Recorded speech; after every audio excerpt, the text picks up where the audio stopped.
38 ans, professeur d'université, et j'enseignais l'art plastique.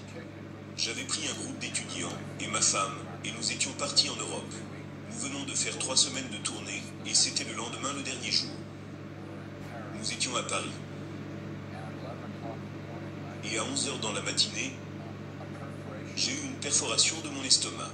Quand cela s'est produit, la douleur était la douleur la plus aiguë que j'ai jamais éprouvée dans ma vie, et elle m'a juste fait tomber au sol. Je me tordais, donnais des coups de pied de douleur et criais, hurlais sur le sol. Et ma femme a appelé l'urgence.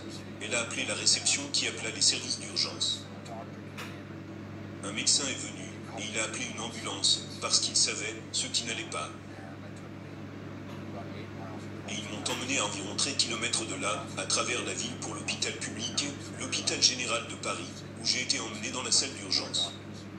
Je fus examiné par 2 autres médecins, qui savaient exactement ce qui n'allait pas, et puis ils m'ont emmené à l'hôpital de chirurgie, qui était à quelques pâtés de maison de là. Et j'étais mis là-bas, parce qu'il n'y avait aucun chirurgien disponible, pour faire l'opération. Et donc là j'étais couché pendant 8 à 10 heures dans cet hôpital. Sans médicaments, sans examen, sans aucune attention que ce soit, en attendant un chirurgien pour venir et me donner l'opération qui était cruciale. Il était maintenant 8 h 30 du soir, qu'ils en auraient un le lendemain. Quand elle a dit ça, je savais que c'était fini pour moi. Je savais que j'étais mort. La seule chose qui me maintenait en vie était que je ne voulais pas mourir. J'avais peur, jusqu'à la mort, de mourir.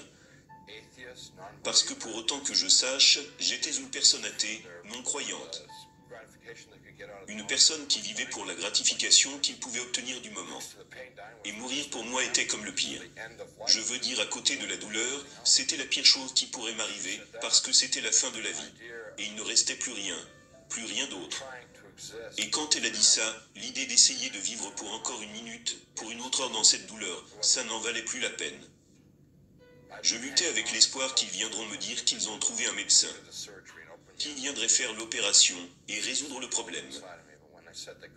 Quand j'ai réalisé que je ne pouvais pas avoir un, j'ai dit à ma femme qu'il était temps de se dire au revoir, parce que j'allais mourir maintenant. Et elle s'est levée et a mis ses bras autour de moi. J'étais allongé sur le lit, et elle m'a dit combien elle m'aimait, et je lui ai dit combien je l'aimais, et cela me rendait vraiment triste. Ces choses que vous vous dites. Nous sommes mariés depuis 20 ans. Vous dites toutes ces choses. Je ne peux plus supporter. Je commence à pleurer. Elle s'est finalement assise, parce qu'elle savait que c'était fini. Et je le savais. Et c'était tellement dur de la regarder pleurer comme ça, que j'ai fermé les yeux. Juste me laisser aller. Je devins inconscient. J'ai probablement été inconscient pendant un très bref temps, pendant quelques minutes probablement. Et j'ai encore repris conscience, et j'ai regardé, ouvert mes yeux et regardé. J'étais debout, à côté de mon lit. Je savais exactement où j'étais, et quelle était la situation. Je veux dire qu'il n'y avait pas de confusion dans mon esprit. Je me sentais bien vivant, bien réel que je ne l'ai jamais ressenti dans ma vie. Les gens me demandent, étiez-vous un fantôme? J'étais à l'opposé. J'étais juste à l'opposé. Bien vivant. En regardant autour de moi dans la pièce, j'ai vu qu'il y avait sous le drap sur le lit. Il y avait quelque chose sous le drap, un corps. Et donc je me suis penché sur le lit, pour voir le visage qui était détourné de moi. J'ai regardé le visage, et il me ressemblait. Mais c'était impossible, parce que j'étais debout là, bien vivant, en pleine forme. J'étais plus qu'en pleine forme. Et donc j'ai essayé de parler à ma femme. Elle ne pouvait pas m'entendre, ou me voir. Mais je pensais qu'elle m'ignorait juste. Alors je me suis fâché contre elle de m'ignorer. De ne pas me prêter attention. Je criais, je hurlais. Qu'est-ce qui se passe ici? C'est quoi ce corps dans le lit qui me ressemble? Et comment résoudre la situation? Et des choses comme ça. Le soupçon furtif que le corps dans le lit était moi. Mais je ne voulais pas y penser, parce que c'était trop effrayant. Donc je devins vraiment agité et bouleversé parce que c'était trop bizarre. Cela ne pouvait pas arriver. C'est impossible. Et j'avais une gloutte d'hôpital. C'est comme si tout était vraiment réel. Et j'entendis des gens m'appeler en dehors de la pièce et me dire avec une voix douce, suave, « Howard, tu dois venir avec nous maintenant. Viens vite, sors d'ici. » Donc je passe par la porte de la pièce et il y a des gens dans le couloir. Des couloirs humides, gris. Ce n'est pas clair ou sombre, c'est juste gris. Et ils sont tous gris. Ce sont des hommes et des femmes.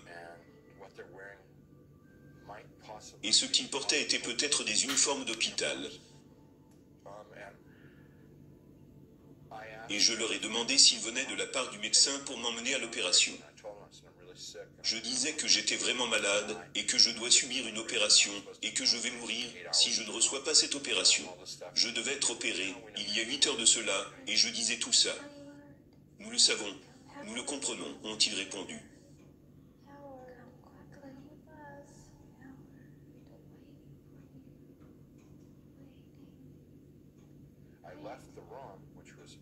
J'ai quitté la pièce qui était vraiment clair lumineux, et je suis entré dans le couloir qui était humide, brumeux, et j'ai suivi ces gens.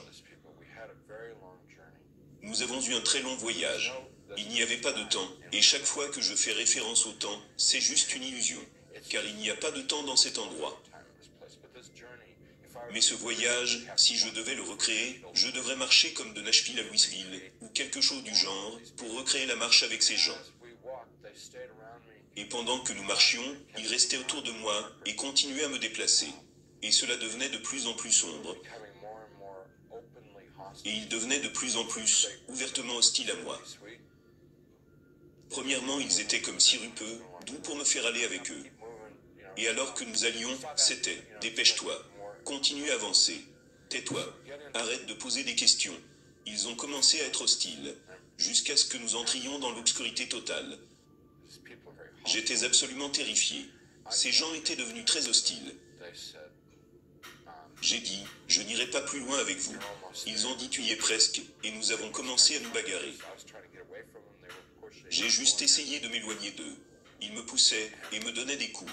Ils étaient maintenant nombreux. Ce qui n'était à l'origine qu'une poignée. C'était l'obscurité, peut-être des centaines de milliers, je n'en ai aucune idée. Et ils me perturbaient. C'était clair qu'ils pouvaient me détruire s'ils le voulaient. Ils ne voulaient pas me détruire. Ce qu'ils voulaient faire, c'était de m'infliger des douleurs, parce qu'ils y tiraient leur plaisir. Ils tiraient leur satisfaction à partir des douleurs que je vivais. Donc ce qu'ils faisaient dans la première partie était que, il est vraiment difficile pour moi d'en parler, et je ne le fais pas. Je ne vais pas vous en dire beaucoup, juste un tout petit peu. Parce que ça devenait très vilain. Au début, ils ont commencé à déchirer et mordre. Déchirer avec leurs doigts, griffant, bougeant, déchirant.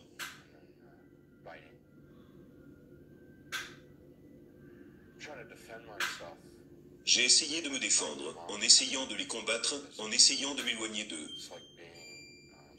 C'était comme impossible. En essayant de m'éloigner d'eux. C'était comme impossible. Ils étaient comme des centaines d'entre eux autour de moi. Et j'ai finalement été laissé là. Tout meurtri, avec des douleurs partout, en déant comme en dehors. Et encore plus difficile à supporter que la douleur physique, c'était la douleur émotionnelle de ce qui m'arrivait. La dégradation totale que je ressentais. Vous savez, je ne m'étais jamais senti comme injuste ou fautif. Puis j'ai entendu ma voix. Ce n'était pas la voix de quelqu'un d'autre. Ce n'était pas la voix de Dieu, ou quoi que ce soit. C'était ma voix. Et je l'ai entendu parler. Mais je ne parlais pas. Était-ce la voix de ma conscience? Je ne sais pas ce que c'était. C'était juste que j'ai distinctement entendu ma voix. J'ai dit à moi-même que je ne crois pas en Dieu. J'ai commencé à penser si je pouvais prier. Je ne savais pas comment prier. Je n'ai jamais prié. À ce moment-là, je n'avais probablement jamais prié depuis 22, 23 ans. Quand j'étais enfant, nous avons dit des prières à l'école de dimanche. Et nous avons dit des prières à l'église. Qu'est-ce que nous disions? Et j'essayais de penser à cela. Parce que pour moi, prier c'était réciter quelque chose que j'avais appris. C'est ce que je pensais que la prière était. Donc j'ai dit, Seigneur mon berger, donne-nous aujourd'hui notre pain de ce jour. Mon pays de toi. Non, ce n'est pas une prière. Voyons celle-ci, si je marche dans la vallée de l'ombre de la mort. 4 pieds, il y a 7 ans de cela. Je m'embrouillais. J'arrêtais. Je ne me souviens plus comment prier. Mais les gens qui m'entouraient, à chaque fois que je mentionnais Dieu, ces gens qui m'attaquaient et me battaient, c'était comme mentionner Dieu, verser de l'eau bouillante sur eux. Ils hurlaient, ils criaient, et disaient des choses profanes que toute autre chose jamais entendue dans ce monde. L'autre chose qui se passait était qu'ils ne pouvaient pas supporter être autour de moi parler de Dieu. C'était tellement douloureux pour eux d'entendre parler de Dieu qu'ils ont continué à reculer, à reculer, à reculer. Et c'était comme si je pouvais les repousser en parlant de Dieu. Et donc j'essayais de me souvenir des prières. Et je les confondais et mélangeais. C'était juste dingue. Et j'étais allongé là. Et finalement j'ai réalisé qu'ils étaient partis, et j'étais seul. J'étais resté seul là pendant une éternité. Ce que je veux dire par là est qu'il n'y avait absolument aucun sens du temps. Je pensais à ma vie. Je pensais à ce que j'avais fait et ce que je n'avais pas fait. Je pensais à la situation. Et la conclusion à laquelle j'étais arrivé est que j'ai vécu une vie adulte entière. Je l'avais vécue en une vie égoïste. Le seul Dieu dans ma vie d'adulte était moi-même.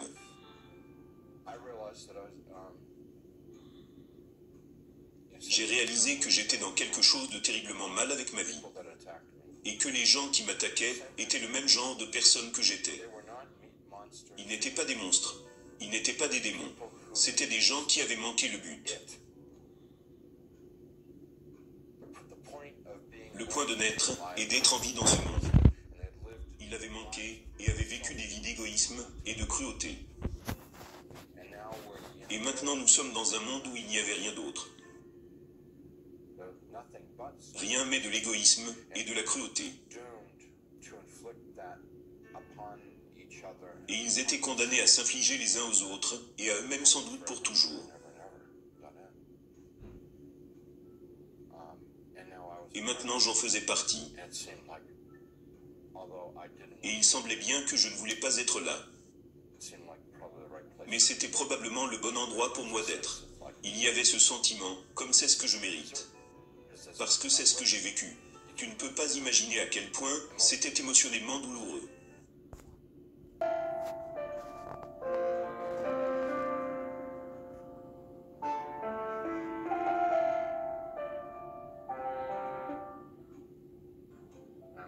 Couché là, le temps de penser à mon destin, et au fond de mon esprit, apparut l'image de moi-même comme un enfant, assis dans une salle de l'école du dimanche, chantant Jésus m'aime. J'entendais dans mon esprit, Jésus m'aime la la la. Jésus m'aime la la la. Et comme je me souvenais le dire, et m'entendais, je pouvais m'entendre en tant qu'enfant en train de chanter. Plus important que toute autre chose, je pouvais sentir dans mon cœur qu'il y avait un moment dans ma vie, quand j'étais jeune et innocent, quand je croyais en quelque chose de bien, quand je croyais en quelque chose autre que moi, quand je croyais en quelqu'un qui était tout bon, tout puissant, qui se souciait vraiment, vraiment de moi. Et je savais que je voulais que cela revienne. Ce que j'avais perdu, ce que j'avais jeté, ce que j'avais trahi, je voulais que cela revienne. Je ne connaissais pas Jésus, mais je voulais connaître Jésus. Je ne connaissais pas son amour, mais je voulais connaître son amour. Je ne savais pas s'il était réel, mais je voulais qu'il soit réel, vous savez, parce que je croyais qu'il y avait un temps dans ma vie où j'avais cru en quelque chose. Et je savais quand j'étais enfant que c'était vrai. Et je voulais croire que c'était vrai. Alors j'ai appelé, Jésus s'il te plaît, sauve-moi. Et il est venu. Il est venu. Premièrement, il y avait une toute petite tache de lumière dans l'obscurité. Et très rapidement, cela est devenu brillant. Et la lumière est devenue si brillante que si elle avait été dans ce monde, elle m'aurait consumé. Et je me serais simplement fait griller. Mais ça ne l'était pas. Tout chaud et dangereuse qu'elle était, la lumière vint sur moi. Et il descendit. Il était dans cette lumière. Et il descendit de cette lumière. Et doucement commença à me saisir. Et dans sa lumière, j'ai pu voir que j'étais gore, crasseux, avec des blessures partout. Je ressemblais à un blessé de la circulation. Et il mit doucement ses mains sur moi, et très tendrement me prit, et comme il me touchait, tout a disparu. Toutes les blessures, toute la douleur, toute la saleté, tout s'est comme évaporé. J'étais tout entier, guéri. Et à l'intérieur,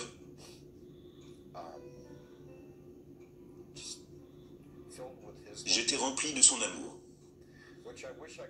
Ce que je souhaiterais en dire plus, c'est si frustrant de ne pas pouvoir en parler plus aux gens, parce que vous savez, c'est la meilleure chose qui me soit arrivée dans ma vie. Je veux dire que c'est tout. Vous savez, c'est la vie entière de connaître cet amour. Et je n'arrive pas à le décrire. Je ne peux pas le comparer. Et dont il m'a tenu, et embrassé avec des câlins sur le dos. Comme un père le fait avec son fils.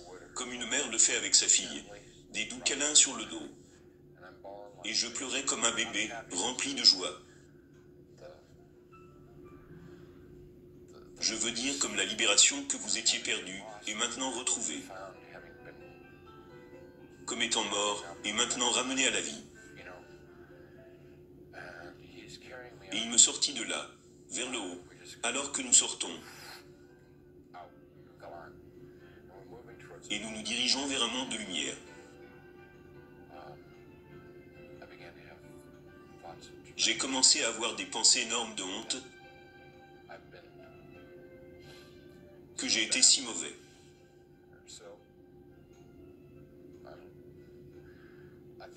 Je me sentais comme sale, ordure, poubelle. Et je me suis dit qu'il faisait une erreur, que je n'appartenais pas à cet endroit. Vous savez, c'est comme, comment peut-il se soucier de moi? Pourquoi moi? Je suis mauvais. Et nous nous sommes arrêtés. Nous n'étions pas en enfer, nous n'étions pas au paradis. Nous étions entre les deux. Et nous nous sommes arrêtés. Et il a dit, nous ne faisons pas d'erreur. Tu appartiens à cet endroit-ci. Et nous avons commencé à converser. Et il me parlait. Et me disait des choses. Et il a amené un de ses anges. Et qui a commencé à montrer ma vie. Du début à la fin. Et ce qu'il voulait me montrer de ma vie était ce que j'avais fait correctement et ce que j'avais fait comme mal. Et sans entrer dans toute l'histoire de ma vie, c'était vraiment simple, très simple. Premièrement, quand j'avais été une personne aimante et gentille, respectueuse des autres. Cela rendait les anges heureux, cela rendait Jésus heureux, et il me faisait savoir que cela rendait Dieu heureux. Et quand j'avais été égoïste et manipulateur, cela rendait les anges mécontents et rendait Jésus mécontent, et ils m'ont fait savoir que cela rendait Dieu mécontent. Ce qu'ils essayaient de me dire, en un mot, était que le but de mon existence était d'aimer Dieu, aimer mon voisin comme moi-même. C'est la raison pour laquelle j'avais été créé, c'est pourquoi j'étais dans ce monde. le faire et apprendre, et j'avais échoué. Ils m'ont dit que je devais revenir dans ce monde. Et j'étais vraiment énervé parce que je voulais aller au paradis.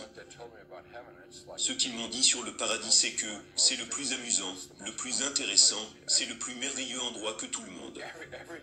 Tout le monde voudrait aller au paradis, et je voulais y aller. Et ils ont dit que je n'étais pas prêt. Je n'étais pas apte, que ce n'était pas mon heure d'aller au paradis. C'était mon temps de revenir dans ce monde, et d'essayer de vivre, comme Dieu voulait que je vive, quand Dieu m'a créé en tout premier lieu. Je lui ai dit, à l'ange de Jésus, que je ne pourrais pas vivre dans ce monde sans eux.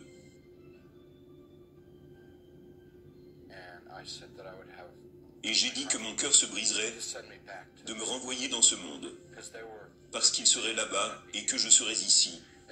Et ils m'ont dit, tu ne comprends pas, tu ne comprends pas. Comment nous avons pu te montrer toute ta vie? Nous avons toujours été là-bas, nous avons été là, nous avons toujours été avec toi pendant tout ce temps. Et tu n'as jamais été seul là-bas. J'ai dit, vous devez me le faire savoir, que vous étiez là tout ce temps. Alors ils ont dit,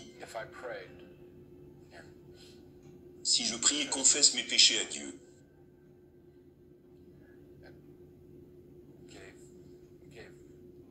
et donne ce que j'ai, et ce qu'il voulait dire, pardonner ce que j'avais, était de donner mes soucis, mes fardeaux, mes espoirs, mes rêves, juste de les donner tous à Dieu. Mais il y aurait des temps où ils seraient là, et je le saurais dans mon cœur qu'ils sont là. Je ne les verrai pas nécessairement, mais je sentirai l'amour, comme je l'avais ressenti. Alors j'ai dit, si vous pouvez m'assurer qu'il y aura des moments où je pourrai savoir cet amour, alors je pourrai vivre dans ce monde. Ils ont dit qu'ils le feraient cela, et après ils m'ont renvoyé.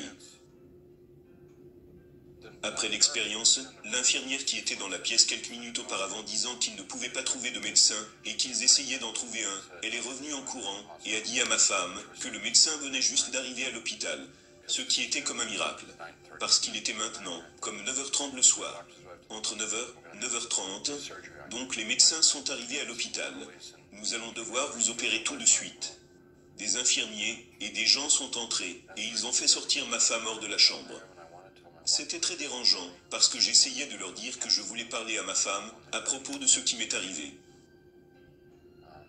Donc quand j'ai croisé ma femme dans le couloir, en route pour l'opération, je lui ai dit que tout allait bien se passer. Et elle a juste commencé à brailler. Depuis que j'ai eu cette expérience, la mémoire ne s'est pas dissipée du tout. C'était vraiment intense. Et je ne sais pas, ça reste intense. Je crois que l'une des raisons pour lesquelles Dieu m'a donné cette expérience, c'est que j'ai l'occasion de partager avec quelqu'un.